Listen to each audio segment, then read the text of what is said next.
Bonsoir. La session parlementaire des mois de novembre et décembre 2017 aura particulièrement été agitée à l'Assemblée nationale. Furieux que le problème anglophone ne semble pas être une priorité de la Chambre, les députés du SDF ont boycotté la cérémonie d'ouverture avant de perturber le déroulement des plénières. Conséquence, le budget de l'État pour l'année 2018 a été adopté à la hussarde dans un impressionnant brouhaha orchestré par les députés furibonds du Social Democratic Front. Et comme un malheur ne vient jamais seul, pour ainsi dire, un incendie a emporté une partie des bâtiments de l'Assemblée nationale. Cette inoubliable session parlementaire s'est achevée dans le sang lorsqu'un projectile lancé par la députée UDC Patricia Tomaino Ndamjoya a blessé son collègue du RDPC. Pourquoi le Parlement réchigne-t-il tant à débattre du problème anglophone qui semble pourtant avoir pris un dangereux tournant militaire? Nous poserons la question à notre invité. Merci de rester fidèle à Canal 2 International. Merci de regarder la grande interview. Nous sommes en direct sur www.canal2international.net.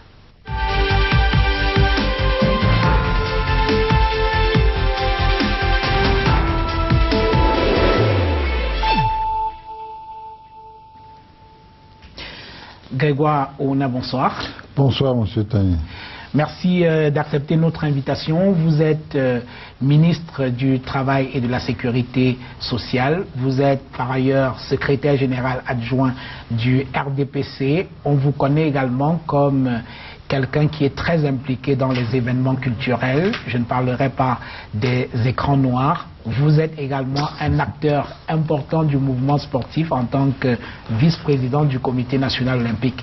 Mais de toutes ces casquettes, nous en avons retenu deux ce soir, celle de secrétaire général adjoint du RDPC et de ministre du Travail et de la Sécurité sociale. Vous nous en tenez par rigueur, j'espère. Écoutez, c'est difficile de vous en tenir rigueur, mais sentez-vous libre. Je vais essayer de répondre aux questions que vous poserez. Je vous remercie déjà de m'avoir invité et j'espère que je pourrai faire face pour que vos téléspectateurs puissent trouver réponse aux questions peut-être qu'ils se posent.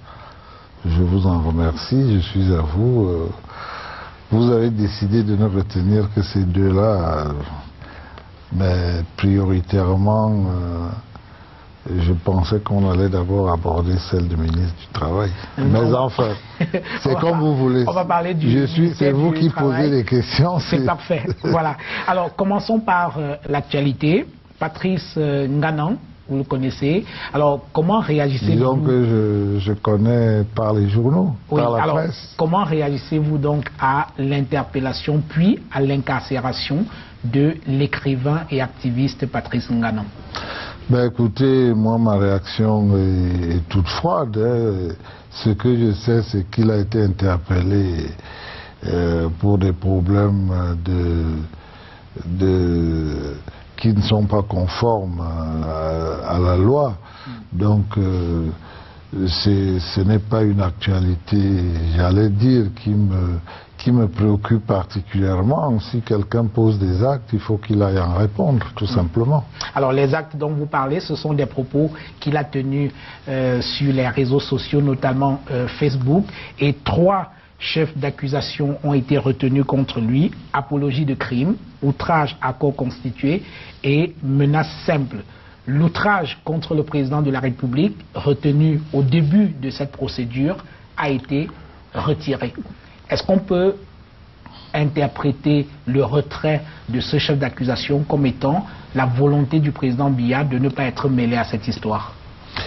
Écoutez, je ne sais pas si le président Biya va donner des injonctions de cette nature à la justice ou aux enquêteurs, mais je pense que ce n'est pas bon qu'il soit mêlé à ce genre d'histoire. Ça, c'est ce que moi je pense. Maintenant, ce qu'il en pense lui-même, je n'ai pas eu l'honneur d'échanger là-dessus avec lui ou avec son entourage immédiat. Je crois que Vous avez vu dans d'autres pays qu'on prétend plus démocratiques que le nôtre, qui sont des vieilles démocraties même. Quand on tient certains propos sur un chef d'État, on est quand même interpellé avant de voir quoi que ce soit. En général, on est interpellé. Et là, c'était quand même des menaces de mort, les propos dont vous parlez sur Facebook. Alors, est-ce qu'il n'y a pas quand même, Grégoire Ouna, une sorte d'embrouillamini de la part du ministère public, parce qu'on a tout entendu dès le début de cette procédure pour finalement ne retenir que les 3 infractions qui ont été évoquées. Il n'y a pas un excès de zèle quelque part? Non, je ne voudrais pas dire ça, je ne voudrais pas faire de commentaires ni faire un jugement de valeur, mais on n'est pas à la fin. Ça n'a pas encore évolué. Quand on voit ce qui s'est passé, moi j'ai tendance à dire que ça n'a pas encore évolué. On peut lui trouver d'autres choses,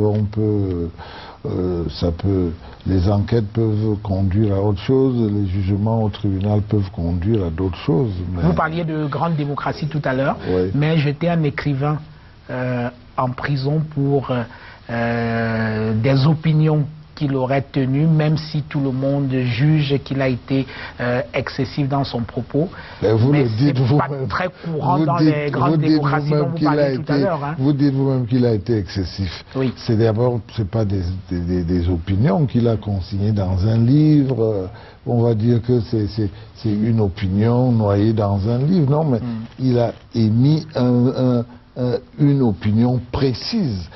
Si je le vois, si je le trouve, je résume ce que j'ai lu, si je le trouve devant moi, je le flingue. Bon, écoutez, quand même, mais franchement, pas il ne se retrouvera jamais devant le président. Mais pourquoi il ne se retrouvera jamais devant lui? Et ça peut arriver. Mais ça peut arriver à n'importe quel citoyen de se retrouver devant le chef de l'État. Alors, parmi, je parlais d'embrouillamini de la part du ministère public. Au début de cette procédure, on a retenu contre lui, avant de changer nuitamment cette autre infraction.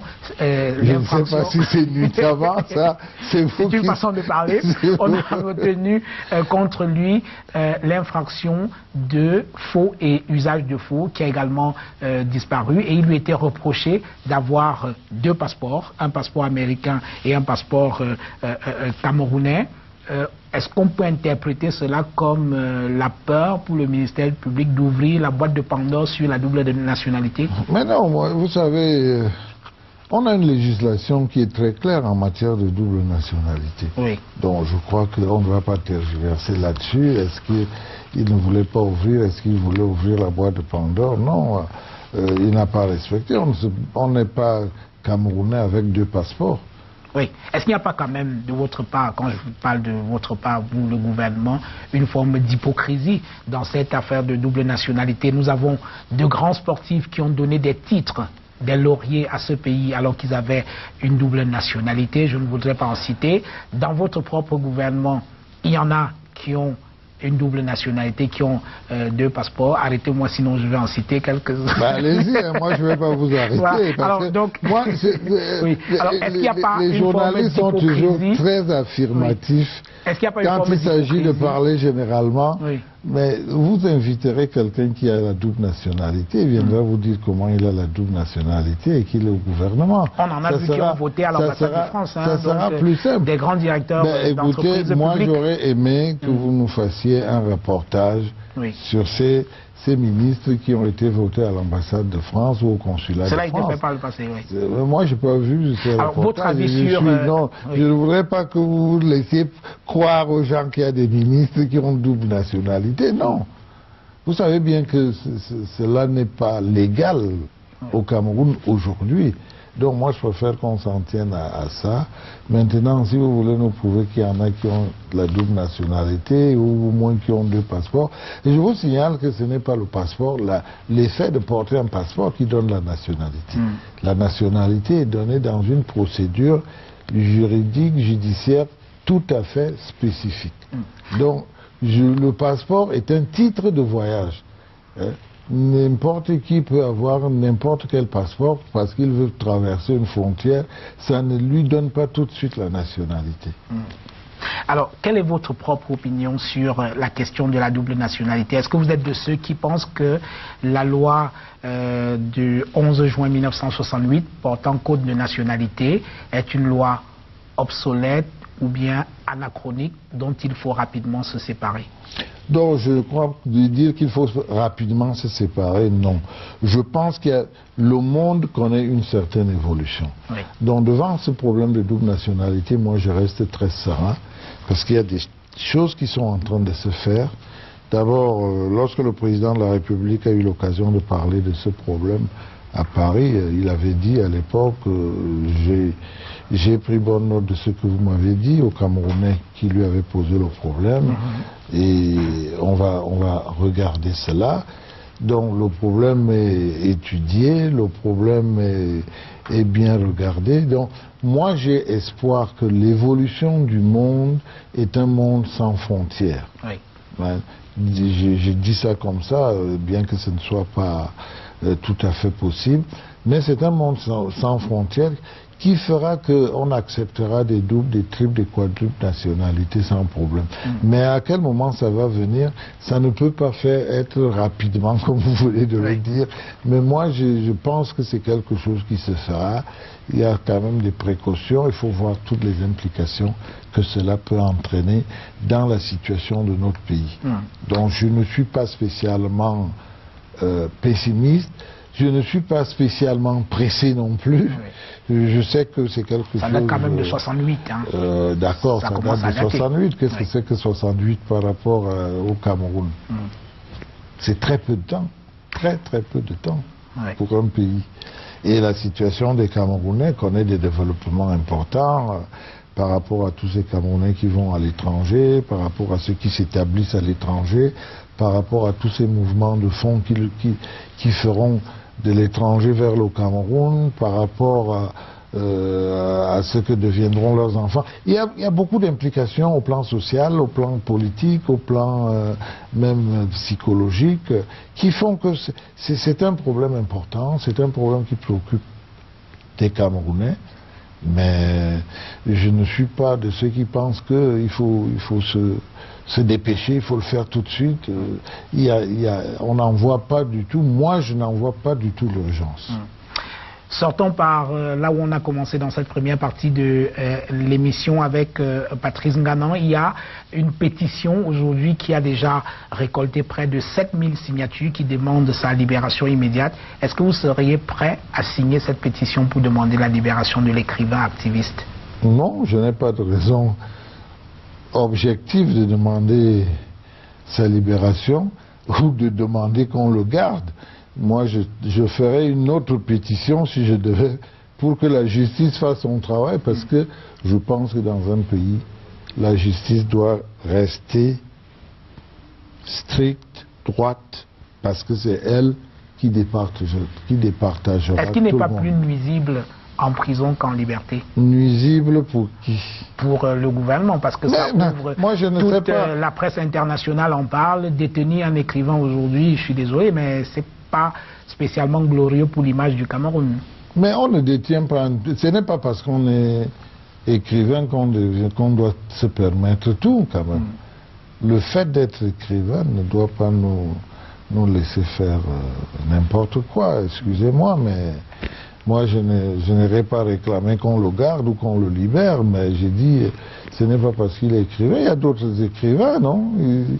Il y a même des écrivains que vous connaissez aussi qui ont écrit des choses très dures sur lui. Achille Mbembe, vous le connaissez, vous avez lu ce qu'il a écrit? Bon, depuis là, il est cloué un peu au pilori. Vous avez lu la dernière sortie, celle de Odile Topner, la veuve de Mongo Betty et d'autres personnes également. Donc, c'est un débat d'idées qui peut être intéressant, tant mieux.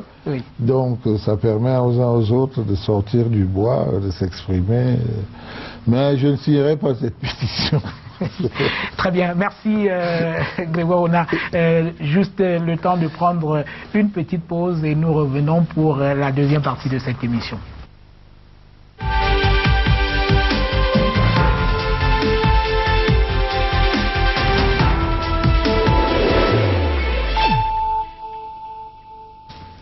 Voilà, retour dans ce studio avec notre invité Grégoire Wona, ministre du Travail et de la Sécurité sociale. Il est également secrétaire général adjoint du comité central du RDPC. Nous allons à présent, si vous en avez convenance, parler de la session parlementaire des mois de novembre et décembre. Passez-moi l'expression, une session de ouf. Votre passé vous a en quelque sorte rattrapé au cours de ce mois parce que vous avez dû remplacer le vice-premier ministre Amadou Ali, en ce moment indisponible. Et ce fut une session parlementaire assez difficile quand même, non? Oui, c'était une session parlementaire assez difficile. Certainement plus que d'autres, parce que d'abord, en général, elle est quand même difficile parce que c'est la session budgétaire. Et là, on est tenu par des délais précis. J'assurais effectivement l'intérim du vice-premier ministre avec le ministre Angouin de la fonction publique. Et c'était difficile. Je ne peux pas nier, et c'était bruyant. Votre entrée au gouvernement, c'était comme ministre délégué à président de la République chargé des relations avec les assemblées. Oui. Alors, c'était en 1997, si je ne m'abuse. Oui. Alors, pendant votre règne dans ce ministère, ou alors pendant votre passage dans ce ministère. Oui, pendant votre passage dans ce ministère, est-ce que vous avez vécu des sessions aussi houleuses que celle-ci? Disons que j'ai vécu des sessions très difficiles. Oui.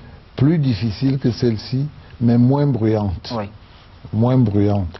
Parce que là, on a vécu des sessions où les députés bloquaient le micro.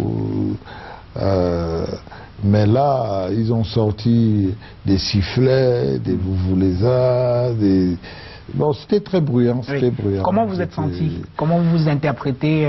Quel est votre sentiment par rapport à ces manifestations multiples, notamment des députés du SDF? Ben, disons que j'ai regardé ça avec un brin de déception parce que j'ai vu devant moi des députés qui avaient la possibilité d'exprimer les points de vue qu'ils voulaient exprimer et qui ne l'ont pas fait. Parce qu'ils n'ont pas voulu respecter les procédures. Donc, voilà des députés qui veulent défendre un point de vue. Pour le moment, je ne me prononcerai peut-être là plus tard. Est-ce que ce point de vue était bon ou mauvais? On en parlera. On pourrait en parler si vous voulez. Bien sûr. Mais voilà des députés qui veulent défendre un point de vue, qui savent, parce que je ne voudrais pas croire qu'ils ne savent pas, qui savent pertinemment ce qu'il faut faire pour se faire entendre, mais qui contournent pour mal se faire entendre. Et j'ai dit, je l'ai beaucoup regretté. Et je le leur ai dit. Oui. On va en parler. Commençons par l'incendie qui a ravagé une partie de l'Assemblée nationale. Où en sont les enquêtes? Est-ce qu'on en sait un peu plus sur ce qui s'est passé? Ben, je vous avoue franchement que je n'en sais pas grand-chose. Nous avons déploré ce qui s'est passé, nous avons été voir, nous n'avons pas rencontré les enquêteurs. C'est quand même une affaire d'abord de l'Assemblée nationale. Il y a une véritable séparation dans la gestion des choses. J'ai été chargé par intérim des relations avec les assemblées, donc je n'en sais que ce qu'on a pu me dire et pour le moment on n'a pas pu, je crois que les enquêtes n'ont pas tellement avancé. Alors, parlons à présent du SDF. Les députés du SDF ont boycotté la cérémonie d'ouverture de la session parlementaire, ensuite ont perturbé les plénières parce qu'ils souhaitait que le problème anglophone soit inscrit à l'ordre du jour des débats. Pourquoi l'Assemblée nationale a-t-elle refusé de débattre du problème anglophone tel que l'exigeait le SDF? D'abord, je voudrais que vous... c'est vous qui posez des questions ici. Je vous signale quand même au passage que j'aurais aimé savoir ce qu'on met dans le terme problème anglophone. Je repartirai certainement d'ici sans en savoir quelque chose. Mais seulement... il y a une procédure et si vraiment les députés du SDF voulaient qu'on les entende, ils devaient utiliser cette procédure pour inscrire le point à l'ordre du jour, ou alors, s'ils ne l'inscrivaient pas à l'ordre du jour, ils avaient des canaux, parce que lorsque vous inscrivez un point à l'ordre du jour, il passe à la conférence de présidents, ensuite il est envoyé en commission, la commission compétente étudie le problème et le rapport atterrit en plénière, et s'il y a vote, le vote est fait, s'il n'y a pas vote, les conclusions sont tirées, parce que la commission des pétitions peut élaborer des pétitions qui peuvent être votées ou pas. Donc, il y avait cette procédure-là. Il y avait la procédure des questions écrites. Ils auraient pu introduire une question écrite, elle atterrissait, et le gouvernement répondait. Vous avez vu souvent le Premier ministre... Attendez, vous avez vu souvent le Premier ministre interpellé à l'Assemblée nationale, sous la forme des questions orales. C'est une troisième formule, il pouvait poser la question orale au Premier ministre. Il voulait un débat. Mais justement, je vous dis que s'il voulait un débat, il n'avait qu'à suivre la procédure. Oui, mais sauf que la procédure que vous indiquez, procédure que vous indiquez, évidemment que si le RDPC ne veut pas que un tel débat soit inscrit à l'ordre du jour, il ne le sera pas. Justement, avec la majorité... il ne faut pas faire un procès au RDPC. Oui. Parce que vous ne pouvez pas dire que le RDPC a refusé le débat. C'est connaissant justement la capacité de blocage du RDPC qu'ils ont voulu faire. Là, ils avaient une occasion en or de dire aux gens, voilà, le RDPC refuse le débat. On n'a jamais refusé le débat. Le problème n'a pas été posé comme il devait être posé. Est-ce que vous... Et je vais vous dire, parce que ça a circulé en dehors du Parlement, à la fin, quand ils ont compris que vraiment... il faut quand même faire avancer les choses au Sénat. Ils ont introduit à la conférence des présidents cette question anglophone. Mais dans la rédaction même de cette affaire, c'est eux encore qui proposaient qu'il faut qu'on mette en place une commission qui comprendrait des ministres RDPC. Qu'est-ce que les ministres viennent chercher dans une commission parlementaire?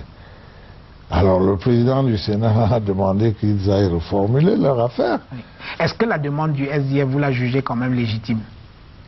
Mais je n'ai pas à la juger légitime ou pas. Un député représente la nation. Vous savez, il peut être élu à Mulundu ou à Garoua ou à Limbe. Dès qu'il est élu, il représente la nation. Donc, ils viennent exprimer probablement ce que souhaite la nation. Donc je ne peux pas dire que c'est illégitime ou que c'est légitime. Est-ce donc trop demander à une Assemblée nationale qui est majoritairement, à une écrasante majorité d'ailleurs RDPC, que d'inscrire un problème aussi important que, pour ne pas parler de problème anglophone, que la crise anglophone? C'est pareil. Non. Oui. Est-ce donc trop demander à vos députés que d'inscrire un tel sujet aussi important à l'ordre du jour des débats? Mais à supposer que les députés même du SDF ne l'auraient pas fait, les députés du RDPC même, ce n'est pas important pour eux? Non, mais parce que là, vous allez créer, si on laissait les choses en l'état et qu'on allait au débat, on créait une jurisprudence qui mettait en mal tous les règlements de l'Assemblée. On ne peut pas fonctionner dans une démocratie. Il faut peut-être le rappeler. La démocratie est l'un des systèmes les plus contraignants. Parce qu'on doit respecter des règles. Dans le cadre des lois, on a des règles à respecter. On a un certain nombre de choses qui doivent être mises en place auxquelles chacun doit obéir. Je vous sens un peu trop procédurier quand même, non? Mais non, ce n'est pas une question de procédure. C'est une question de respect des règles qui sont simples. Ce n'est pas des procédures compliquées. Ce n'est pas des procédures compliquées. Alors, mais c'est des procédures qui sont respectées, qu'ils connaissent très bien. Mais qu'ils n'ont pas... Ils ont voulu... Mais c'est une tromperie. C'est de dire, bon, moi, je vais aller faire le débat à l'Assemblée. Mais l'Assemblée nationale, c'est le lieu par excellence du dialogue. Ben oui, justement. Vous le savez bien. Le dialogue, justement, c'est un terme... C'est le lieu par excellence du dialogue et du débat. Alors, le dialogue, c'est justement un terme qu'on a beaucoup entendu, surtout dans la bouche des membres du gouvernement, qui appellent au dialogue pour la résolution. Vous ne l'avez pas entendu du SDF aussi? La crise anglophone, mais surtout de vous d'ailleurs. Mais comment peut-on prétendre vouloir le dialogue et ne pas accepter qu'un tel problème soit débattu à l'Assemblée nationale? Si on ne parle pas de ce problème au Parlement, Grégoire Ona, mais on n'a jamais refusé qu'il soit débattu.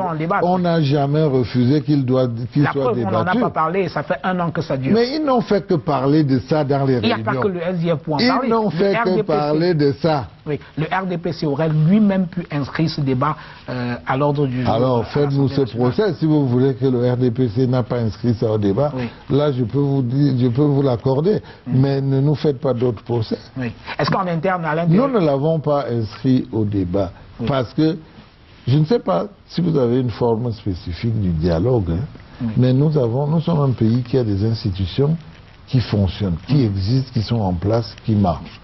Vous avez un Sénat qui fonctionne. C'est un lieu de dialogue et de débat.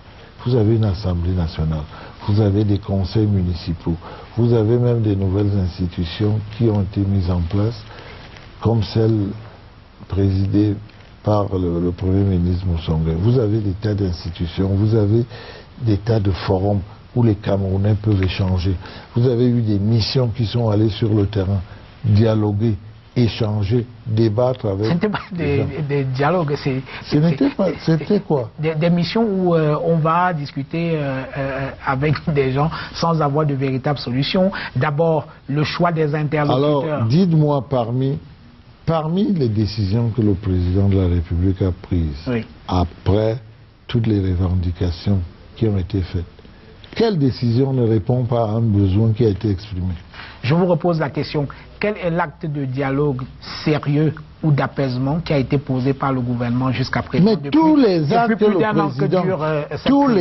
le président a posés répondaient à des problèmes qui avaient été posés par des Camerounais.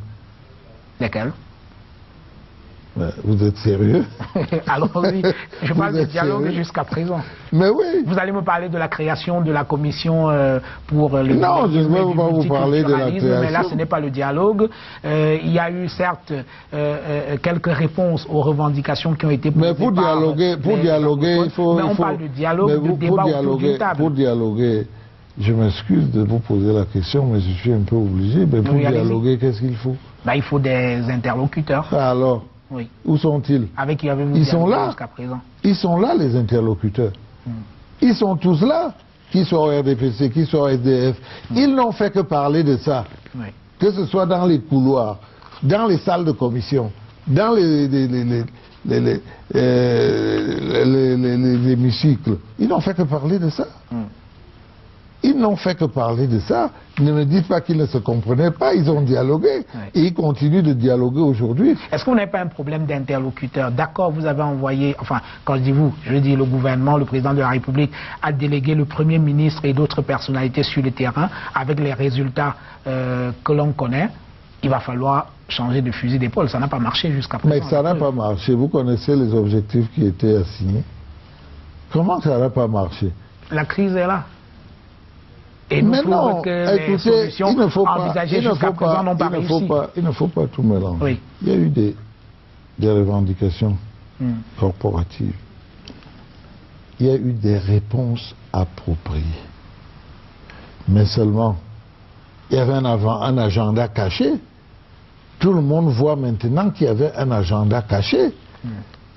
Il y avait un agenda caché, ou alors il n'y avait pas un agenda caché, mais certaines personnes qui vous font dire aujourd'hui que la crise est toujours là, certaines personnes donc ont voulu profiter de cela pour sortir cet agenda qui s'appelle la sécession. Ils veulent une partition du pays. C'est de ça qu'il s'agit. Or, nous avons eu un héritage.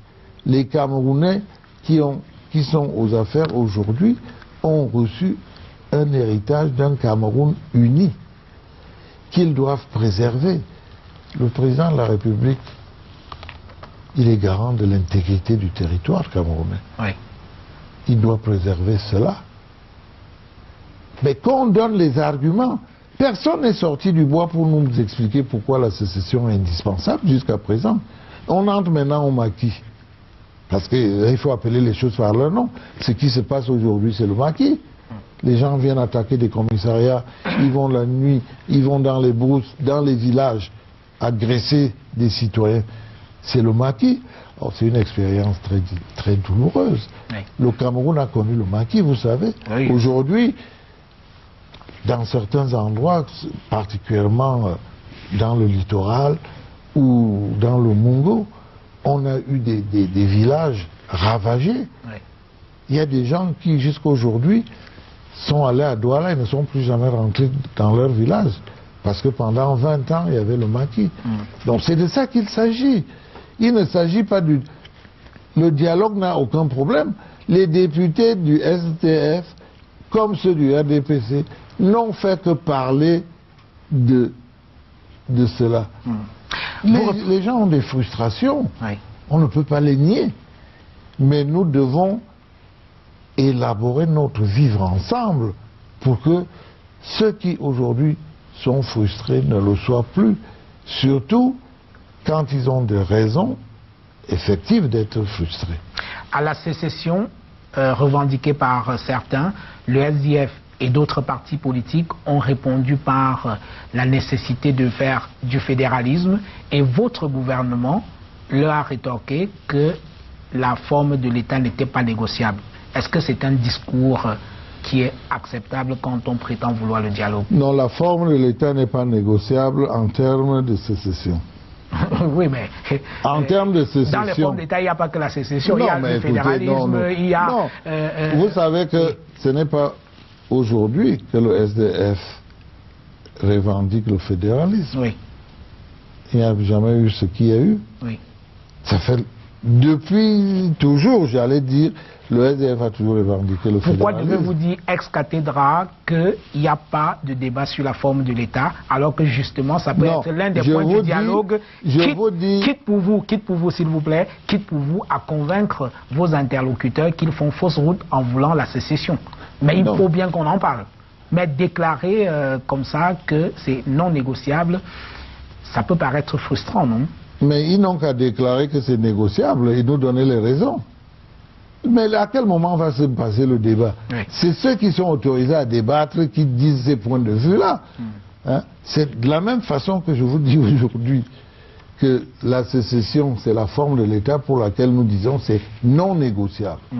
Il n'est pas question de faire des partitions de notre pays. Alors, maintenant, les formes, nous avons choisi constitutionnellement la décentralisation, et nous souhaitons en particulier, si je reprends ma casquette purement de partisan dont du RDPC, nous souhaitons au RDPC que l'accélération de la décentralisation se fasse. Très bien.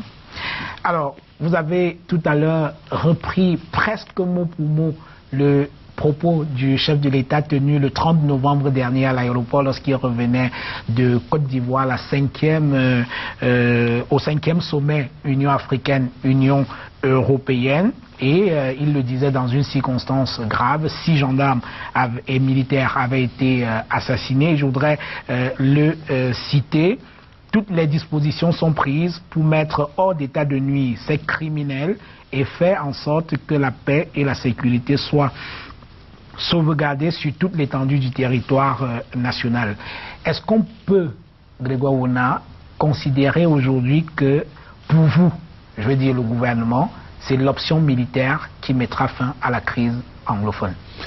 Alors, je vais vous dire, vous savez qu'au départ, je vous ai dit que je ne sais pas ce que vous mettez dans la crise anglophone. Oui. Mais le premier rôle, le rôle numéro 1 d'un chef d'État, c'est de s'occuper de la sécurité de son pays. J'entends bien. Eh oui. Donc, l'armée sert à cela. Les forces de l'ordre, dans tout leur ensemble, servent à cela. Donc, lorsque le président dit ce qu'il a dit, je pense que ça n'appelle même pas à discussion. Ce n'est pas pour résoudre la crise anglophone.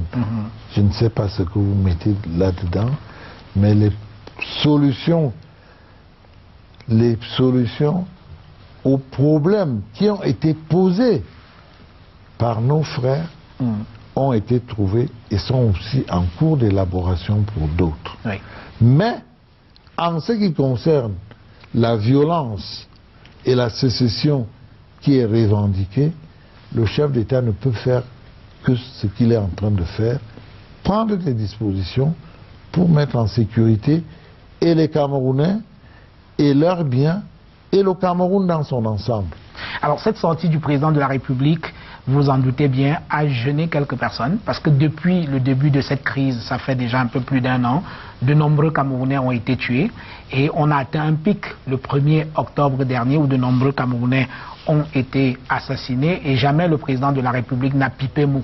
Est-ce que vous comprenez ceux qui pensent qu'il y a une espèce de 2 poids 2 mesures de la part du chef de l'État où on s'indigne lorsque des Camerounais en treillis sont tués, mais on reste silencieux lorsque ce sont des Camerounais ordinaires. Est-ce que vous comprenez cette critique-là? J'allais dire que je ne vois pas bien pourquoi vous pouvez parler de 2 mesures. Les Camerounais ont été tués, nombreux, le 1er octobre, et avant cela, le chef de l'État jamais n'a fait de sortie. Il n'est sorti que lorsqu'on a tué des gendarmes. Si, il est sorti effectivement lorsqu'on a tué des gendarmes, oui, qui sont un symbole fort de l'État. Est-ce que vous comprenez ça? Est-ce que vous comprenez que les gens estiment que c'est un 2 poids 2 mesures? C'est-à-dire que les vies ne se valent pas? Vous savez, moi je selon ne qu'on pas... est en treillis? Non. Moi je pense que les gens n'ont pas raison. Les vies ne se valent pas. Ça, c'est pas ça. C'est pas du tout ça. Je ne sais pas ce qui se passe dans la tête du chef de l'État, mais je pense que ce n'est pas... Il ne peut pas penser que les vies ne se valent pas. Mais lorsque le mal atteint un niveau où il pense qu'il doit prendre la parole, il la prend et il assume ses responsabilités. Tout simplement. Tout simplement. Oui. Certains Camerounais estiment que le président Biya, s'il se rendait à Bamenda ou à Buea, poserait là un acte fort d'apaisement et une incontestable main tendue. Qu'est-ce que vous en pensez? Ben, écoutez, moi je ne pense pas que le président, vous savez, il peut aller à Bamenda ou à Buea, il y est souvent allé. Mais dans les circonstances actuelles? Dans les circonstances actuelles, c'est vrai que sa seule présence au Cameroun, où que ce soit, je me rappelle encore, à Douala, il y a eu des problèmes quand il a dit « me voici à Douala ». Mais je crois que sa seule présence peut effectivement résoudre des problèmes, c'est vrai. Ça peut être mais il faut dire, il faut absolument ne pas perdre de vue que le président est resté à l'écoute.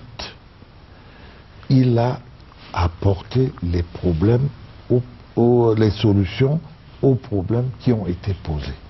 Je pense que ça, c'est quand même fondamentalement important. Les déplacements d'un chef de l'État ne peuvent pas être rythmés par la pression de la rue. Non, je ne pense pas. Et c'est un peu son devoir quand même, non? De se rendre sur le terrain lorsqu'il y a une crise aussi importante que celle-là. Moi, je ne sais pas à quoi vous mesurez l'importance de cette crise. Tout à l'heure, vous parliez du maquis, pardonnez-moi. Depuis les guerres de libération des années 50, le Cameroun n'a pas connu une autre crise aussi importante que celle-là où on utilise des armes de guerre contre d'autres compatriotes, même s'ils sont qualifiés de criminels et de sécessionnistes. C'est grave. Oui, mais ce n'est pas... Cela demande pour un chef d'État qui descende sur le terrain pour prendre le pouls lui-même. Il ne faut pas qu'on tombe dans nos habitudes footballistiques où nous avons 20 millions d'entraîneurs camerounais. Je crois que le chef de l'État, il se présente là aujourd'hui comme un chef de guerre. Et les stratégies ne peuvent pas être les mêmes en toutes circonstances. Et il gère ce qui se passe dans le pays actuellement. Donc, les stratégies ne vont pas être dévoilées au grand jour, et ce n'est pas en allant à Bamenda que est-ce que cela est suffisant pour arrêter le maquis? Je n'en sais rien. Mais je pense qu'on ne peut pas... On est là en politique, oui. C'est un symbole, ça peut être interprété comme une main tendue et un acte fort d'apaisement. Mais je crois qu'il a parlé. Nous sommes en politique, je crois que lorsque le président a encouragé à dialoguer, oui. C'est la main tendue. Faut-il qu'il soit à 0 km pour qu'on voit sa main? Mais il y a longtemps que la main est tendue.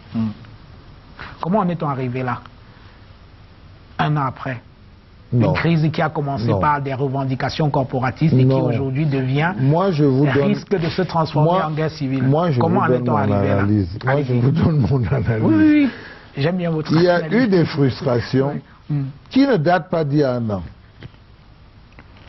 Lorsque le fonctionnaire qui allait à la retraite à Bamenda revient suivre son dossier à Yaoundé et qu'il arrive dans un bureau,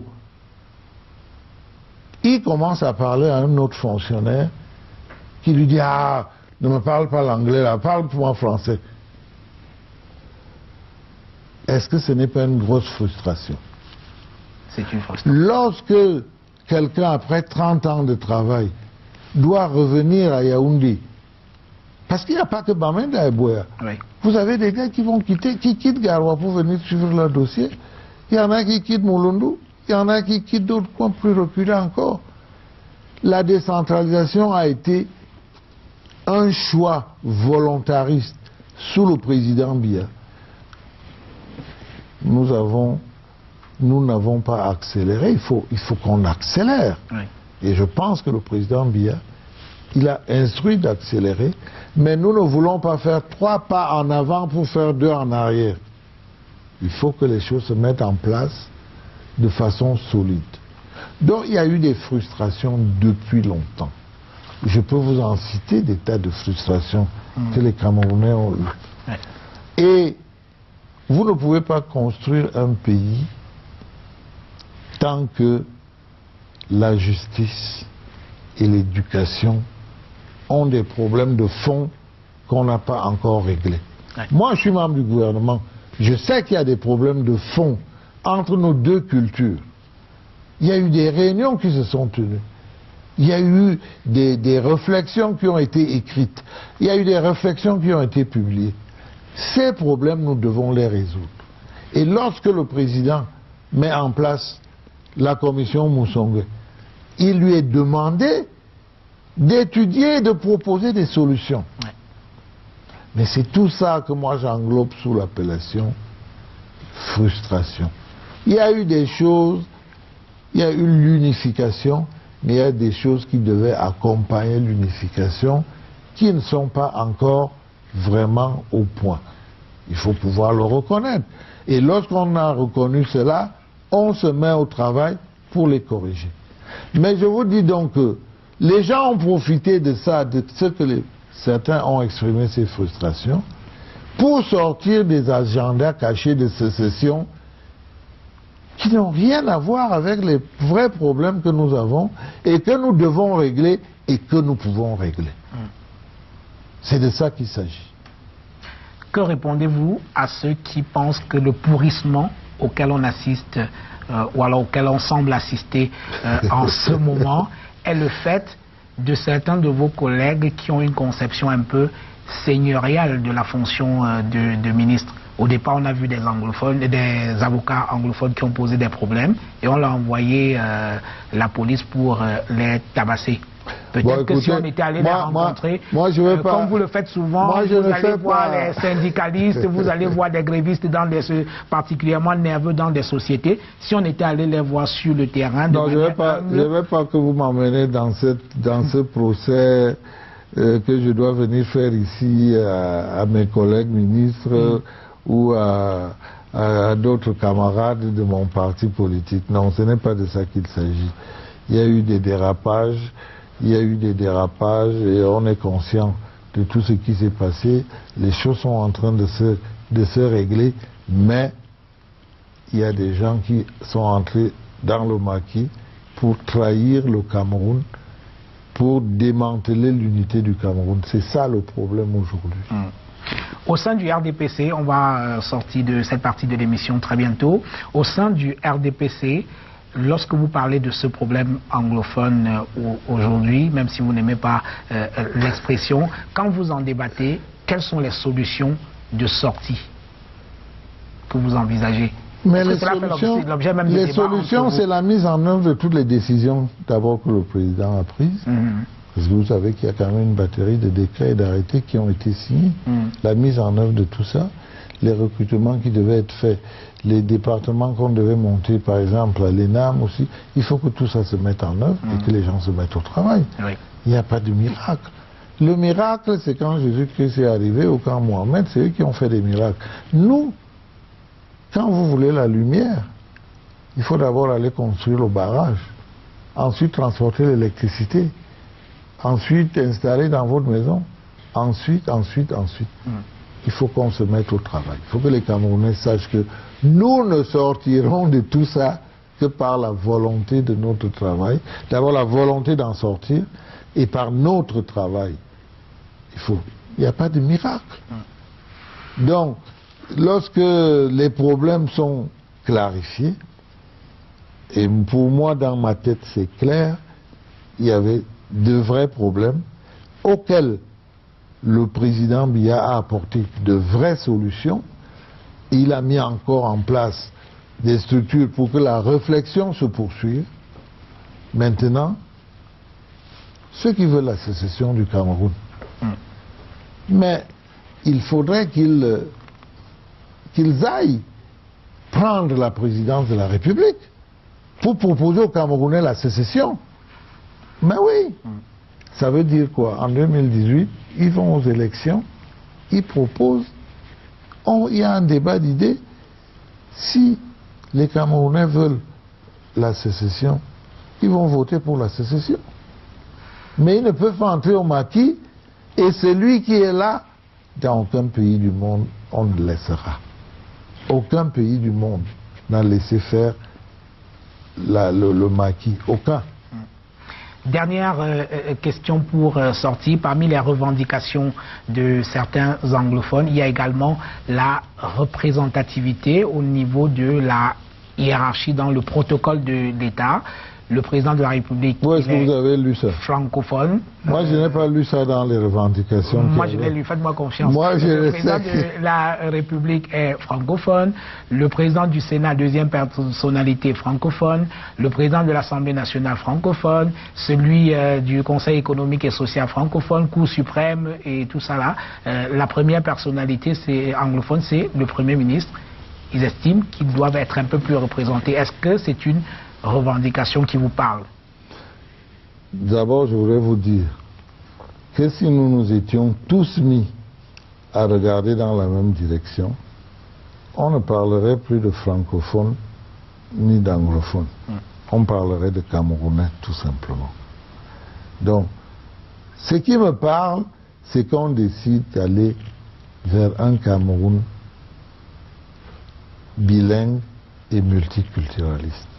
C'est ça qui me parle, moi. Si on m'avait dit, en 1961, pour accéder à des fonctions importantes, à la fonction publique, il faut être bilingue. Je pense que beaucoup de Camerounais seraient bilingues. Et je suis convaincu qu'aujourd'hui, si on dit dans 5 ans, on veut une fonction publique bilingue, on ne veut plus qu'un francophone arrive, il veut parler l'anglais, on lui dit, ah, parle-moi c'est à vous de le faire, hein. Mais bien sûr. Oui, très bien. Mais nous n'avons pas peur de remettre en cause ce qui n'a pas marché. Non, on n'a pas échoué, mais ça n'a pas marché comme ceux qui avaient mis en place avaient pensé. Parce que quand ils ont décidé de faire du pays uni, bilingue, certainement qu'ils voyaient ça. Mais ça n'a pas suivi. Bon, maintenant que les choses sont remises à plat, il faut qu'on reparte d'un bon pied. Mais pour cela, il faut la bonne foi et la bonne volonté. Et vous savez que quand la politique s'en mêle, la mauvaise foi prend le dessus. Parole d'un homme politique.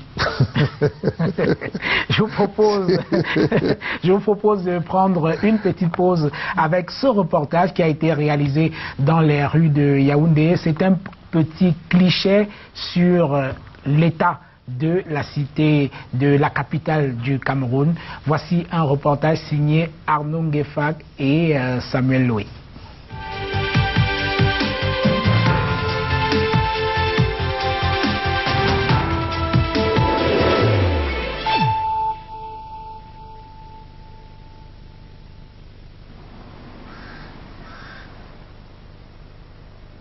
Comme un voyage au cœur d'une farandole, le royaume des ordures. Ici règnent les mouches, identité puante d'une route principale au quartier Mendong-Kansik dans la ville de Yaoundé. La saison abondante des ordures fait son temps. Les bacs un peu partout dans la capitale sont engloutis et attendent en vain des videurs. Riverains et usagers obligés de vivre un quotidien de chien et de merde. Même de passage, dans le taxi ou sur la moto, la dose est vite reçue.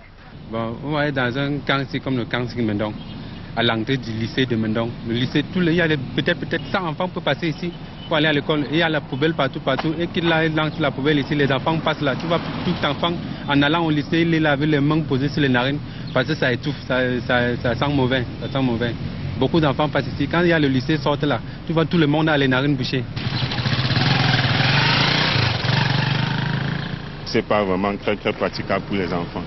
L'air devient de plus en plus pollué. Vous voyez, ça vient déjà à travers même la chaussée. C'est plus facile même pour les véhicules de circuler. Alors, vraiment, ça devient du sérieux, c'est un problème. Une véritable industrie d'odeurs nauséabondes constituée. Le commerce des denrées la côtoie de près, commerce ambulant ou immobile. Le temps des plaintes est passé depuis longtemps. Aujourd'hui, il faut faire avec. Dès qu'on dépose, on installe nos marchandises, les clients n'arrivent pas à payer parce que les mouches se posent au-dessus des marchandises. Et on n'arrive pas, on paie les clients à cause des ordures. Trop de moustiques, les enfants sont de plus en plus malades. Et puis les mauvaises odeurs, c'est pas toujours agréable, surtout quand on a des gens qui viennent d'ailleurs, qui viennent vous rendre visite. Votre maison ne sent pas toujours bon, surtout pour nous qui habitons au rez-de-chaussée. C'est vraiment invivable. Le mal des ordures est grand autant que celui de la voirie de Yaoundé, finalement mal décoré des nids de poules. Morceau choisi, marché central, en plein cœur de Yaoundé. Ici, chaque passage de véhicule est une livraison de danse, d'inclinaison. Méthode de cascadeur, pas contrainte. C'est à chaque fois de mauvais goût pour les riverains. Je suis dans un trou, dans Yaoundé, en plein centre de la ville de Yaoundé. Marché central, vraiment c'est déplorable dans tous les cas. Le seul passage qui doit être de ce côté, par exemple, qui est praticable, l'autre côté, vraiment il faut bien qu'il y ait les voitures qui décalent d'ici à là pour pouvoir passer. Sinon, on ne passe pas. C'est posé complètement foutu dans tous les cas. La pilule pour les usagers est encore plus amère. Il y a des routes secondaires qui n'est pas vraiment entretenues et qui nous causent beaucoup plus de problèmes et qui pénalisent aussi les usagers. Pour dire quoi, les citoyens ils ont la peine de se déplacer. Et nous, les taximans, je ne parle plus parce que nous tournons presque à rond. On travaille beaucoup plus pour le carburant et le taxi en question, que le prix nous a été donné à 250, le client n'est pas y part. Vu l'état des routes, les véhicules se cassent. Tout ce qu'on puisse prendre comme décision de faire de l'entretien, on ne s'en sort pas. Image des Yaoundé capitale, finalement, malade au sens du déshonneur. Ça se fouille dans ces poubelles-là.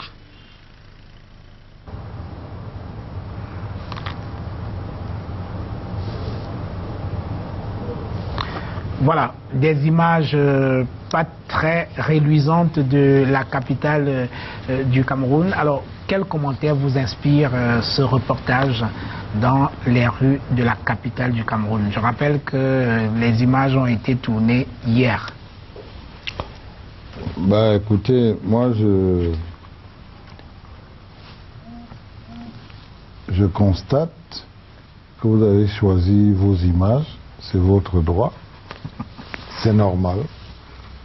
Vous êtes allé certainement à l'endroit qui est le plus mauvais.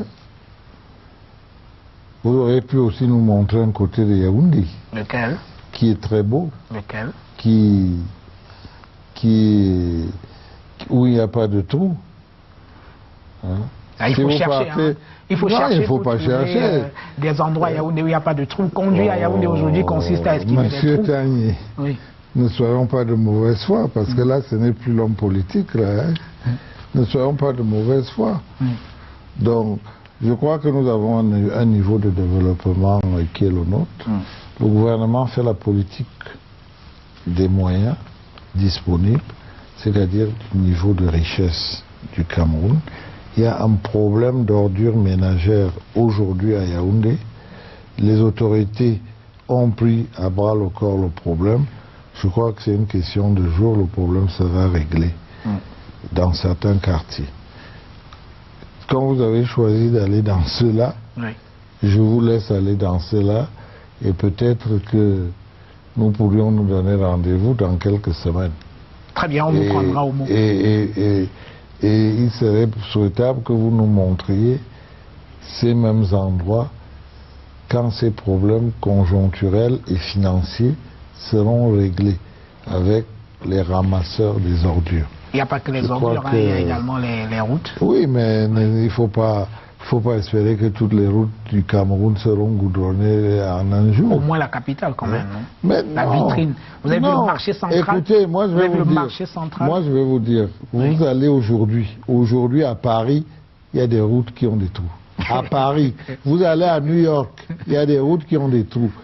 La proportion est certainement différente par rapport à nous. Pas au centre-ville quand même. Donc, vous voyez, moi quand j'arrive à Paris, tous les jours il y a des chantiers partout. Parce qu'il y a des choses à réparer, à construire, à entretenir. Donc vous ne pouvez pas me dire que nous n'avons pas le monopole des trous sur les routes. C'est normal qu'après un certain temps, une route puisse se détériorer. On peut discuter sur la proportion, parce que nous avons un niveau de richesse qui est le nôtre, et nous faisons avec la richesse qui est la nôtre. Je rappelle que tous les maires de Yaoundé sont de votre parti, le RDPC, y compris le délégué du gouvernement. Est-ce que de temps en temps, vous les rassemblez pour leur demander de bosser quand même un peu? On n'a pas besoin de les rassembler pour leur demander de bosser, parce qu'ils travaillent. Ils travaillent et ils savent qu'ils seront jugés sur leur travail. Justement, eux, ils ont déjà intégré cela, parce que le parti, le RDPC leur a dit, vous êtes là pour travailler et vous serez jugés sur votre travail. Donc, les prochaines élections, c'est l'année prochaine. Quel est le discours que vous allez tenir aux habitants de Yaoundé? Par exemple, je vous fais grâce des images de Bafoussam, de Bamenda et d'autres villes. La voirie municipale, la voirie urbaine n'est pas toujours très bonne. Quel est le discours que vous allez tenir aux électeurs l'année prochaine pour leur redemander leur voix? Mais ne soyez pas pressés d'entrer en campagne électorale. Nous, on n'est pas encore en campagne électorale, mais nous y travaillons. À l'heure où je vous parle, le vice-premier ministre Nkwete, qui est secrétaire général du parti, est en tournée dans certaines villes de l'Ouest. Il était il y a 2 semaines à Ezeka. Et nous, on travaille. Et quand les élections viendront, nous entrerons en campagne électorale. Nous n'avons pas besoin de commencer la campagne avant la campagne. Et les autres nous reprochent peut-être de travailler en permanence, mais nous travaillons en permanence parce que les militants, comme tous les Camerounais, même ceux qui ne sont pas de notre parti, attendent de nous beaucoup de choses. Nous avons la responsabilité des affaires aujourd'hui. Et nous l'assumons. L'année prochaine, ce sera, il y a de nombreuses consultations électorales, dont la présidentielle. Le président de la République, Paul Biya, aujourd'hui a 35 ans de pouvoir. C'est l'un des plus anciens de la planète, on vous le rappelle très souvent.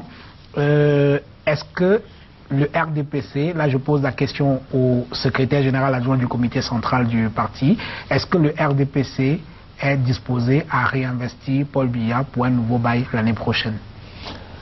D'abord, le RDPC est un parti qui sait qu'une élection présidentielle peut avoir lieu à tout moment.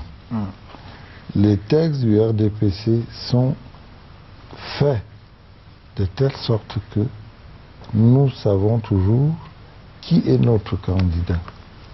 Et c'est Paul Biya qui est notre candidat pour l'année prochaine.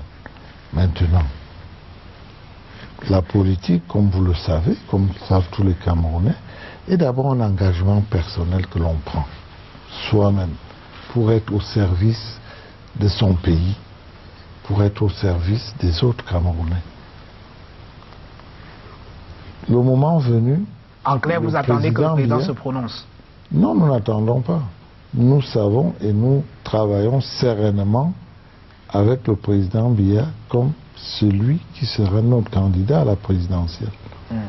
Mais maintenant, je peux vous dire, et s'il décide de ne pas se présenter, c'est un homme, il peut changer d'avis, il peut dire qu'il ne se présente pas. Ça peut arriver. C'est une possibilité à laquelle vous pensez c'est une possibilité qui peut arriver, mais aujourd'hui, à l'heure où je vous parle, on sait que c'est lui notre candidat et nous travaillons avec cette hypothèse forte qu'il est notre candidat.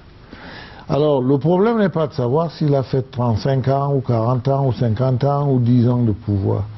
Le problème, c'est de savoir qu'est-ce qu'il a fait du pouvoir que les Camerounais lui ont confié. Ou alors on peut poser la question autrement. Que va-t-il faire qu'il n'ait pu faire en 35 ans? Oui, vous pouvez poser cette question comme ça. Je vous la pose. Donc, vous allez la poser dès qu'on entre en campagne électorale. Ça me permettra de bien recaler les choses. Mais il y a beaucoup de choses qui restent à faire. Un pays ne se construit pas en 50 ans ou en 100 ans. Un pays, c'est une construction permanente. Les habitants du Cameroun ont des aspirations qui changent, ont des rêves qui évoluent. Et le président Biya, à l'heure où je vous parle, est à l'écoute. Il a pris des engagements il y a 6 ans. Il est en train de respecter ses engagements. Le moment venu, il dira aux Camerounais, voici ce que j'ai fait, voici ce que je vous avais promis que je n'ai pas pu faire pour telle ou telle raison, et voilà ce que je vais faire les 7 prochaines années si vous me renouvelez votre confiance. C'est comme ça que ça va se passer, et c'est comme ça que ça doit se passer. Alors en attendant, il y a quelques candidatures qui sont déjà déclarées. Il y a celle d'Akere Mouna qui a fait du bruit dans le Landerneau. On a d'autres candidatures, celle de Espoir Matomba du PURS. On a Lucky Gouet, candidat, Olivier Billet, le père du foyisme, Gaga Amanadi, un vieux de la vieille, c'est un habitué de la présidentielle, et le plus jeune, Cabral Libi, qui n'a pas tout à fait déclaré sa candidature, mais on voit les signaux. Alors, que pensez-vous de toutes ces candidatures? Alors, comment voulez-vous que j'émette des jugements de valeur sur des gens qui n'ont même pas déclaré leur candidature? Ah non, ils ont déclaré, là. Vous me dites vous-même déclaré, que Cabral... Espoir Matomba, Cabral, il donne des signaux. Ils donnent des signaux. Mais je ne veux pas porter du jugement de valeur sur ces candidats. Et qu'ils se déclarent autant qu'ils sont. Nous allons confronter les idées le moment venu. Il y en a que je connais, mais que j'estime n'avoir aucune chance d'être président de ce pays. Lesquels, par exemple? J'ai même envie de dire tout ce que vous avez cité. Enfin, j'en connais au moins 2 ou 3 Akere est un ami, un frère même, que je connais bien, je ne pense pas. Garga Manadji, vous savez qu'il a été déjà candidat plusieurs fois, vous savez les résultats qu'il a eus. Je ne sais pas ce qu'il a fait entre-temps pour accroître ses chances. Les autres, je ne sais pas. Bon, Cabral, on l'appelle au Macron camerounais, tant mieux pour lui. Il est très populaire, surtout dans les milieux de jeunes qui constituent quand même un vivier électoral important. Non, mais c'est pour ça attention, Tremblay. C'est pour ça que je dis tant mieux pour lui. Mais le moment venu, on s'affrontera et les Camerounais choisiront. Je crois qu'il faut rester serein. On n'a pas besoin de commencer la campagne 10 mois à l'avance. Ce n'est pas nécessaire. Nous, on est encore au travail pour boucler le bilan que nous allons présenter aux Camerounais. C'est ça qui est important pour nous. Parce que les Camerounais nous ont fait confiance et nous travaillons pour mériter cette confiance qui nous a été faite par notre candidat, le président Biya, et pour renouveler la confiance. On va sortir de cette partie de l'émission par là. Pascal Messanga Nyamding, militant du RDPC, membre du comité central de votre parti, a récemment été convoqué au comité, au secrétariat général de votre parti pour se faire remonter les bretelles. On lui reproche ses sorties dans les médias et il lui aurait été demandé de ne plus aller dans les débats à la télévision. Alors, mais on le voit à la télé dans les débats tous les jours, pourtant. Oui, il a bravé votre interdiction. Ah bon? Oui. Bah, ça, je ne suis pas au courant qu'il ait eu une interdiction et que s'est-il donc passé lorsqu'il a été convoqué? En plus qu'il est, non seulement il a bravé, mais il a été... Mais qu'un militant soit convoqué dans son parti, qu'est-ce qu'il y a d'anormal là-dedans? On lui reprochait en l'occurrence ses propos sur la crise anglophone, parce qu'il a des propos qui ne sont pas enfin, que vous jugez pas très corrects au sein du RDPC. Vous confirmez ou pas? Moi, je ne confirme pas, je ne confirme rien de ce que vous venez de dire. Donc vous ne lui reprochez rien à Messanga Nyamding sur ses sorties au sujet de la crise anglophone? Non, ce n'est pas ça que j'ai dit. Ce n'est pas ça que j'ai dit. Moi, je l'ai vu, ça en est pris à beaucoup de gens. La simple politesse,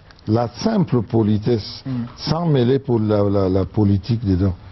La simple politesse nous recommande de ne pas s'en prendre aux gens de cette manière-là.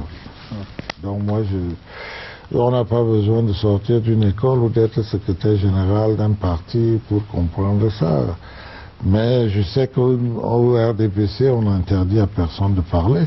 Au contraire, nous devons répondre de ce que nous faisons. Bien. Si on vous interdit la parole en politique, qu'est-ce qui vous reste?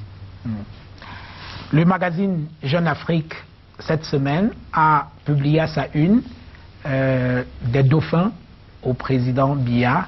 Et j'ai beau tourner ce journal-là dans tous les sens, je n'ai pas vu votre nom. Est-ce que vous êtes choqué qu'on vous écarte ainsi de la succession Mais il n'y a pas de succession. Oui. Les dauphins, là. Il n'y a pas de succession. Oui. Il n'y a pas de dauphin. Ça, c'est mon entendement. Oui. Il n'y a pas de dauphin. Nous sommes dans une république. Nous ne sommes pas dans un royaume où le roi a des successeurs supposés. Nous sommes dans une république. Comment vous interprétez cette une? Je n'ai pas besoin de l'interpréter. Les journalistes, ils font ce qu'ils veulent, ils écrivent ce qu'ils veulent. Et les lecteurs comprennent ce qu'ils veulent comprendre. Oui. Moi, je n'ai rien à... Ça ne m'a fait ni froid ni chaud. Est-ce qu'il est permis quand même au sein du RDPC... Pourquoi vous n'avez pas interprété ça, que c'est la plus belle façon aussi d'écarter ces dauphins-là? Je voudrais que ça vienne de vous. Pourquoi ça vient de moi? Je ne sais pas pourquoi vous faites une seule lecture alors qu'il y a plusieurs lectures possibles. Oui. Ça peut aussi être une manœuvre pour les écarter. Pourquoi? Parce que vous croyez que moi... Parce que l'ambition est criminalisée chez vous. Pourquoi vous croyez que moi qui ne suis pas là, on m'écarte? Moi, je n'ai pas une ambition présidentielle exprimée, non. J'ai eu l'occasion de le dire. Oui. Je vous le redis aujourd'hui avec toute ma sérénité. Bien. Je travaille depuis plusieurs années pour le régime de Paul Biya. Je travaille pour le Cameroun. Je suis prêt encore à travailler autant que mes forces le permettront pour le Cameroun et sous la conduite de cette politique du président que j'ai volontairement acceptée. Personne ne m'a entraîné de force au RDPC. J'aurais pu militer dans un autre parti. Voilà, on en reste là. Je vous propose de regarder. Nous sommes allés rencontrer quelqu'un que vous connaissez très bien et qui a accepté de parler de vous, de donner quelques traits de votre personnalité. C'est une petite surprise. C'est l'invité inattendu et après ce sera la partie consacrée au ministère du Travail et de la Sécurité sociale. L'invité inattendu.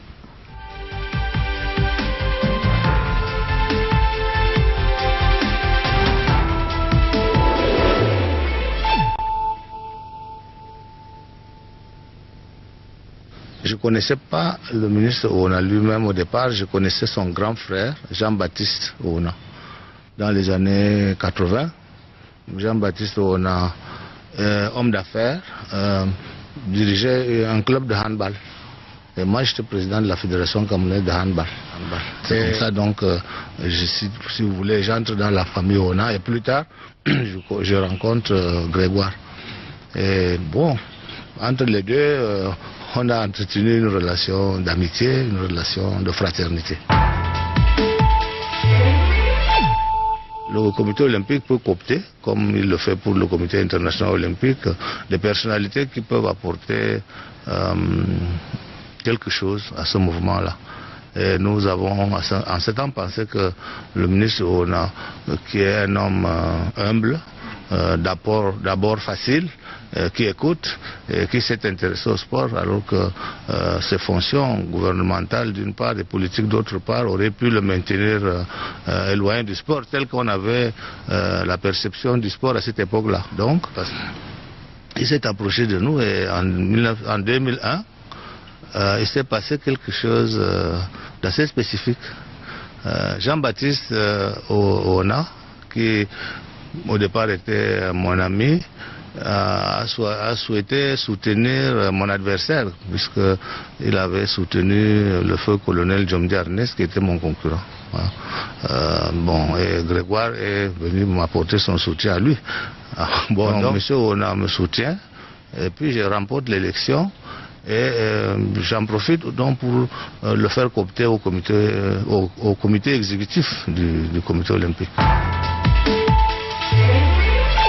Non, je n'avais pas besoin de caution politique. Nous sommes d'abord un organisme en politique, social. On n'avait pas forcément besoin d'aller chercher dans le monde politique des gens qui vont... Mais M. Ouna, c'est quelqu'un qui est convaincu de ces valeurs-là. Je pense qu'il les pratique tous les jours. Il peut écouter n'importe quel citoyen aisément. Par exemple, moi, quelque chose m'a plu en lui, c'est que quand il vous donne un rendez-vous à telle heure, à cette heure-là, il est là. Et ce n'est pas courant chez beaucoup de personnalités de ce pays. Et quand il dit « je peux faire ça », il fait tout pour que cela se réalise. C'est pas très répandu non plus, mais il fait très bien la frontière entre ses fonctions ministérielles, gouvernementales, et ses fonctions politiques, puisqu'il est aussi un dirigeant politique, et le côté sportif de son activité. Et il n'a jamais pu utiliser sa fonction gouvernementale et sa fonction politique pour venir au comité olympique et imposer une façon de faire. Monsieur Ouna est très attaché à des valeurs essentielles de vie en communauté. Il est humble, il est affable, il est loyal, est fidèle à ses options et à ses amitiés. Et Monsieur Ouna écoute les gens, même s'il n'a pas de solution, il essaie de participer par sa manière de voir à l'ensemble du processus qui mène à la solution. Et il est un peu les personnes qui représentent la philosophie du on a toujours besoin d'un plus petit que soi. Ou encore, on a beau aller très haut dans la vie, mais en fait, on termine toujours avec les pieds sur terre, et sinon sous la terre.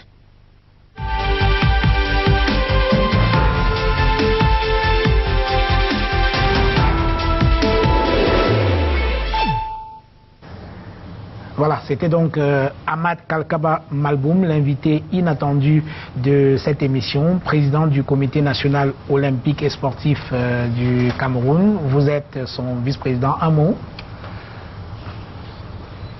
Je ne savais pas ce qu'il pensait vraiment de moi, je l'apprends là. Ouais. Je ne peux pas en dire plus. Oui, il vaut mieux pas. Je ne me regarde pas, donc c'est les autres qui voient. Très bien, alors on va parler de votre ministère, le ministère du Travail et de la Sécurité sociale. Le directeur général du Bureau international du travail a séjourné au Cameroun du 7 au 10 décembre dernier, et cela quelques mois après que le Cameroun a été de nouveau admis au conseil d'administration du BIT. Alors qu'est-ce que cela représente pour le Cameroun? D'abord, c'est un honneur que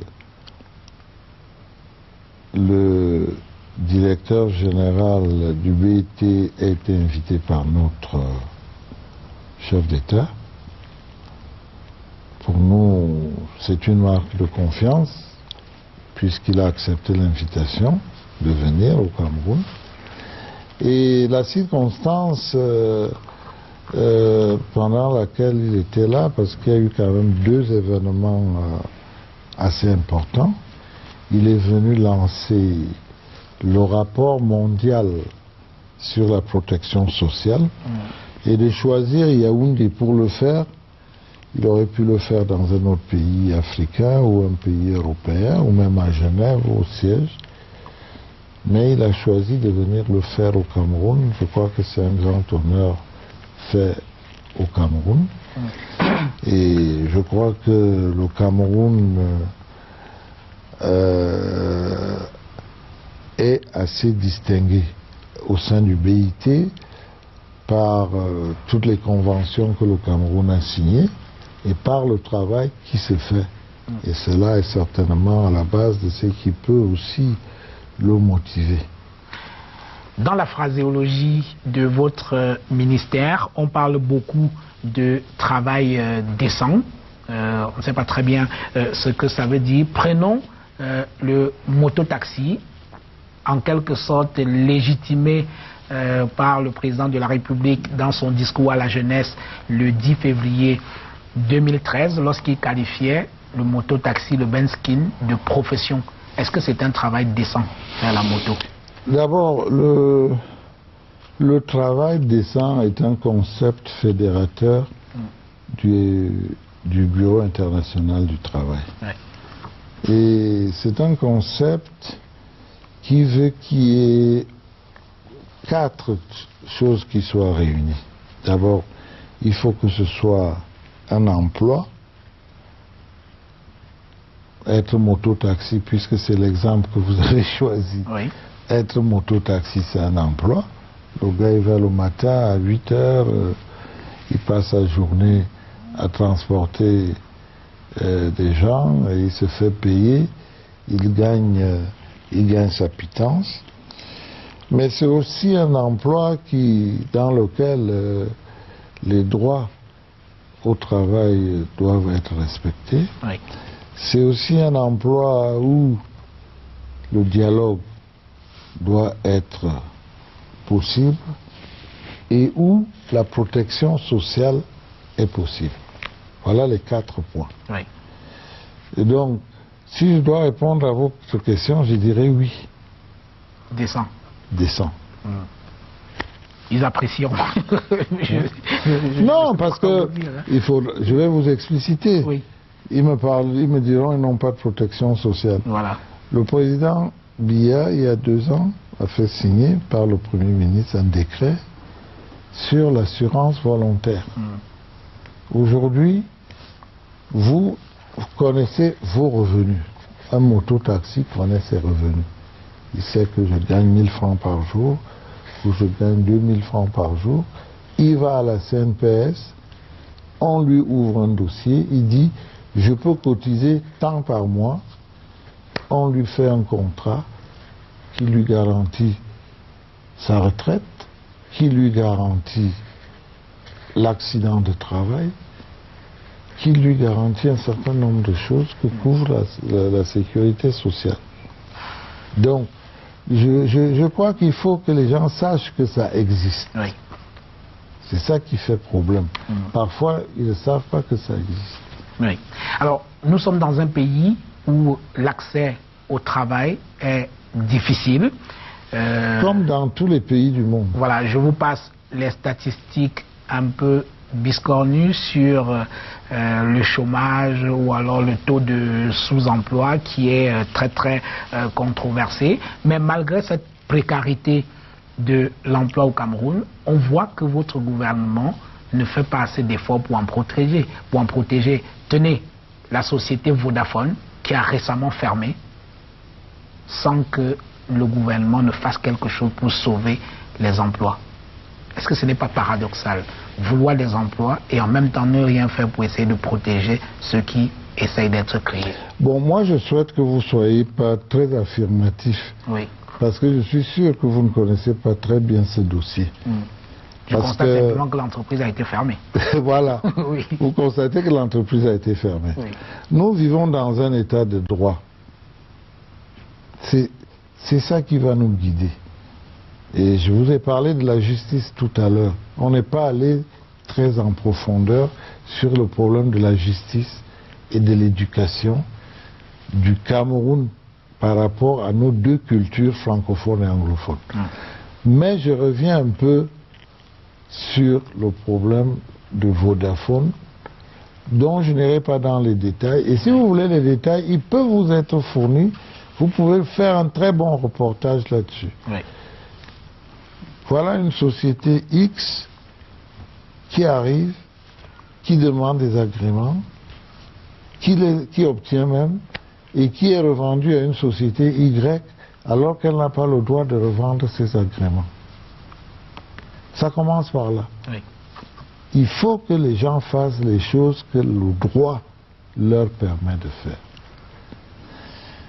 Au moment maintenant où les problèmes commencent, les employeurs jettent les gens dans la rue, allez faire du bruit, dites que vous allez perdre vos emplois, comme ça votre gouvernement va nous donner les papiers qu'on veut. Non, ça s'appelle du gangstérisme, ça. Ce n'est plus des emplois décents qu'on veut créer. Alors, je ne voudrais pas aller en profondeur, mais il y a dans ce pays un ministre des Postes et Télécommunications, il y a l'agent de régulation des télécoms qui peut vous donner des détails effrayants sur cette affaire de Vodafone. La société a peut-être fermé. Ce que je peux vous dire, je ne suis pas encore sûr que Vodafone est définitivement parti ou que définitivement... Il y a encore de l'espoir? Je n'en sais rien. Mais c'est la partie travail qui m'intéresse avec vous. C'est une chose alambiquée. Tout à fait. Je suis allé moi-même à Douala. Absolument. J'ai rencontré les travailleurs, j'ai rencontré les employeurs. C'est une affaire de micmac et de micmac qui n'est pas claire. Et elle va certainement se clarifier. Alors qu'on ne vienne pas nous parler des choses... Oui. Alors qu'est-ce qui est fait qu'est-ce qui est fait pour sauver ou alors pour protéger le travail et les travailleurs au Cameroun? Je le demande parce que... D'abord, nous, au ministère du Travail, oui, notre priorité, oui, c'est les travailleurs. Oui. Alors justement, nous avons dans certaines entreprises des mois qui durent 40 à 50 jours, les salaires qui sont payés de manière sporadique, les conventions collectives, on ne connaît pas, ceci au nez et à la barbe du ministère du Travail. Mais vous avez touché là un problème qui vous concerne personnellement, les journalistes. Les entreprises les plus rebelles en matière de conventions collectives sont les entreprises de presse. Ah bon? Et j'ai invité des entrepreneurs de presse plusieurs fois. Alors, les gens vous posent leurs problèmes économiques.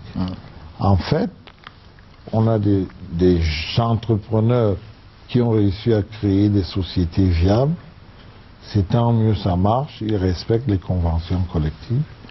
Mais il y en a d'autres qui ne les respectent pas. Et la convention collective est un engagement mutuel, oui, puisque c'est une négociation entre l'employeur et les employés en général d'un secteur ou une convention d'entreprise au sein d'une entreprise. Et dès lors qu'elle est signée, elle a force de loi. Ils doivent respecter. Oui.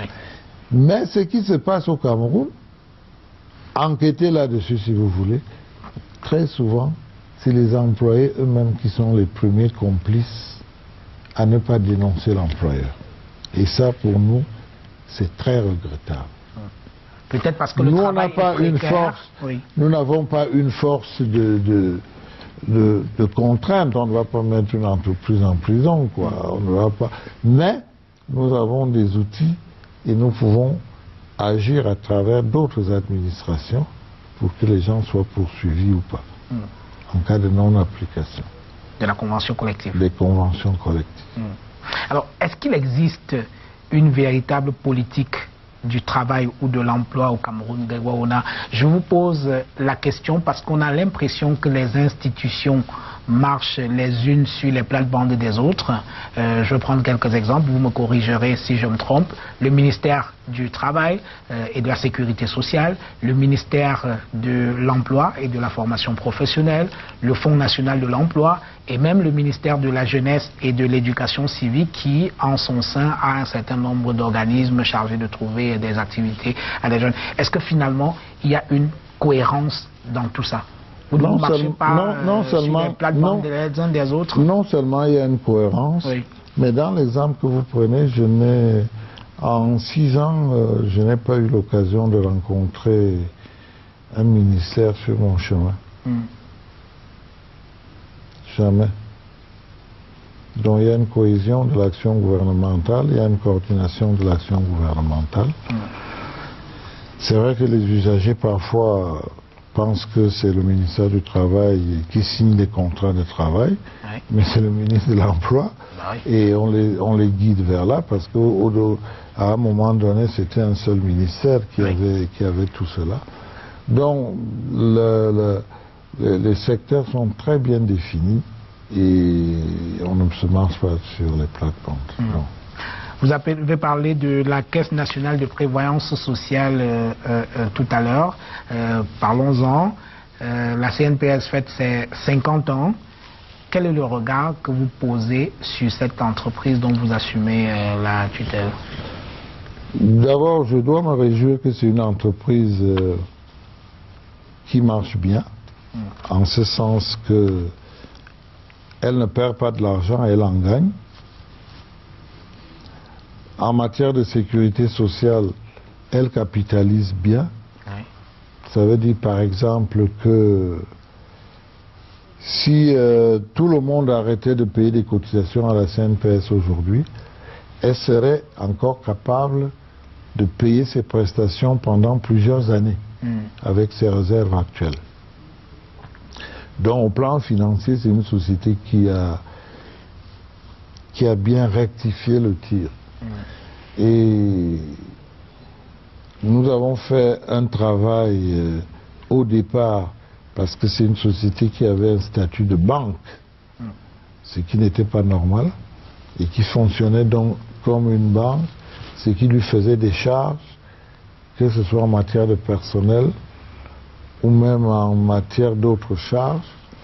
Il y a maintenant un statut de caisse de sécurité sociale.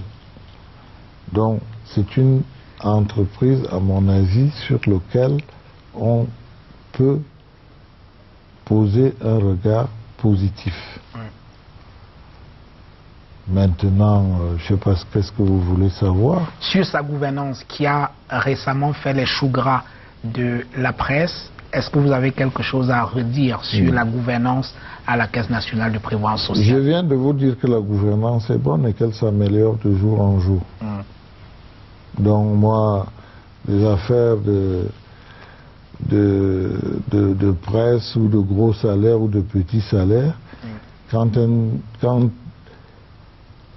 une entreprise produit de l'argent, il vaut mieux que ceux qui gèrent l'entreprise soient dans des conditions qui leur permettent de bien travailler, tout simplement. Maintenant, les journaux en ont fait des choux gras d'une affaire d'ailleurs pour laquelle je crois le Conseil national de la communication a pris des sanctions aujourd'hui.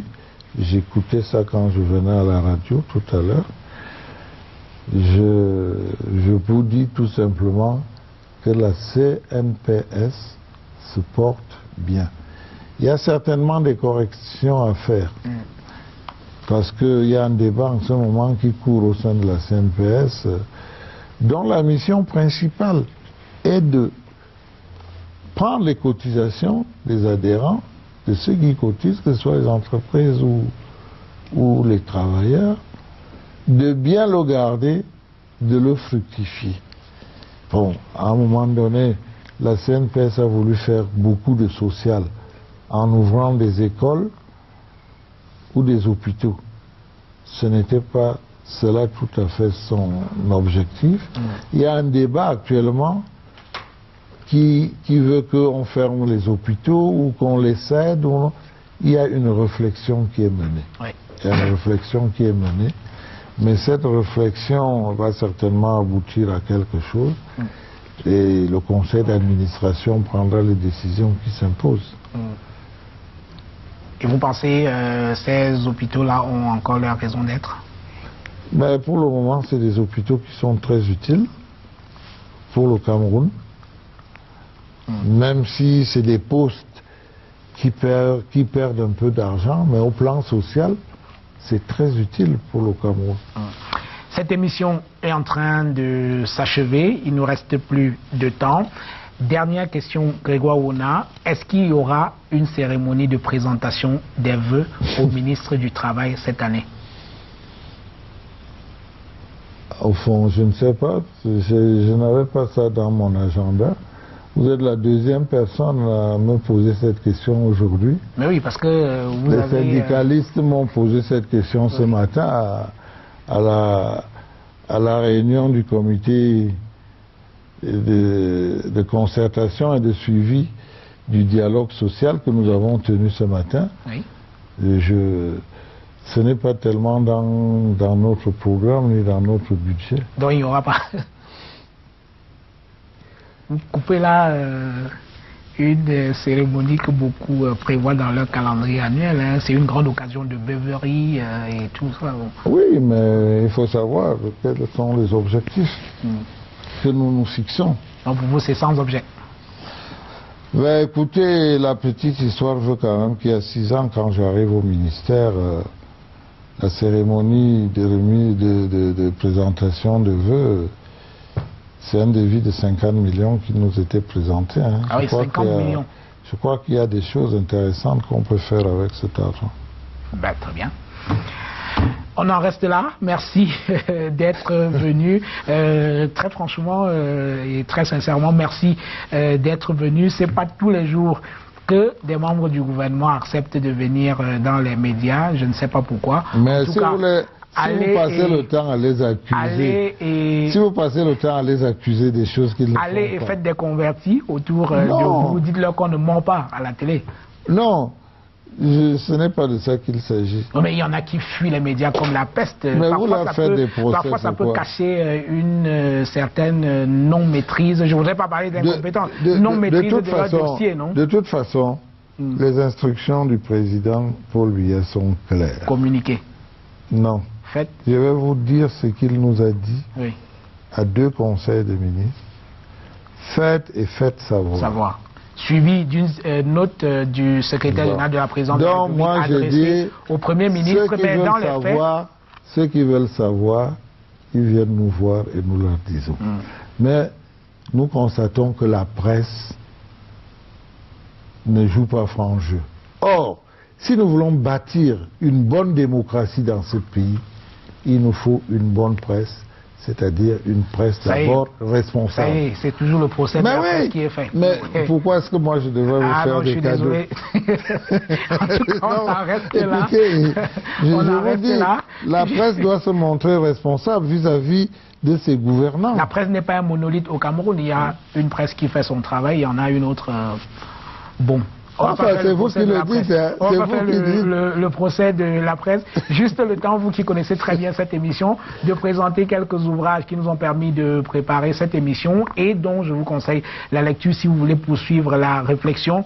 D'abord, ce premier ouvrage, il est de Eric Essono Tchimi, Le principe de double nationalité au Cameroun. Nous avons parlé de la double nationalité tout à l'heure. Il a fait une analyse de la question de la double nationalité sur Eric Essono Tchimi. C'est un jeune enseignant camerounais. Il est enseignant aux États-Unis et il est également auteur de quelques ouvrages. Un roman assez intéressant, Migrant Diaries, et puis un autre, Le métier d'aimer. Donc c'est un auteur assez intéressant. D'abord, il y a le Parlement camerounais, textes fondamentaux, c'est bien, il faut savoir les règles applicables dans le Parlement. Alors, nous avons parlé de Patrice Nganan, et Patrice Nganan, c'est un fervent admirateur de Mongo Betty.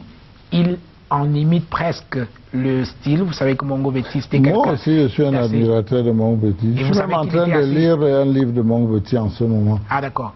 Bah, mais écoutez, ça ne veut pas dire que je suis d'accord avec lui. Celui-ci, c'est un pamphlet particulièrement sévère envers votre champion. Mongo Betty, lettre ouverte aux Camerounais, ou la deuxième mort de Ruben Oumniové. C'est un pamphlet assez cinglant.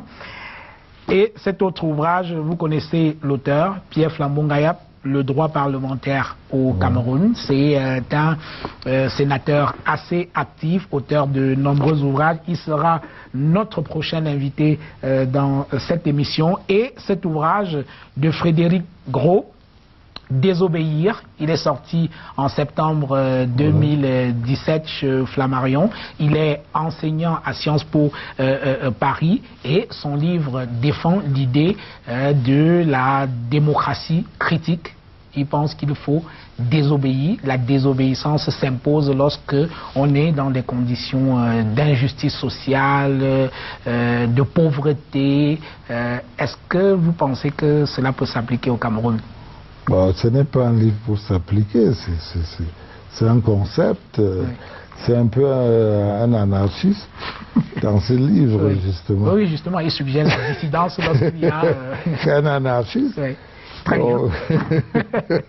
Alors, merci d'être venu. Traditionnellement, nous remettons ce petit souvenir à ceux qui acceptent de venir dans cette émission. Je vous remets le vôtre avec plaisir.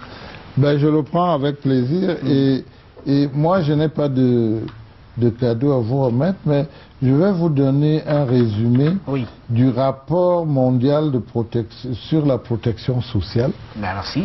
Que M. Guy Raeder a lancé au Cameroun. Ça, c'est le condensé du rapport qui pourra vous montrer un peu comment se présente la protection sociale dans le monde entier. Et vous verrez quand même que même si le Cameroun n'est pas très avancé, le Cameroun est sur la bonne voie et la politique que le président Biya est en train de mettre en place en matière de sécurité sociale, vous verrez finalement que c'est la bonne. Je lirai ce rapport et nous en reparlerons si vous en avez convenance. Mesdames, Messieurs, c'était la grande interview. Bonsoir. Bonsoir.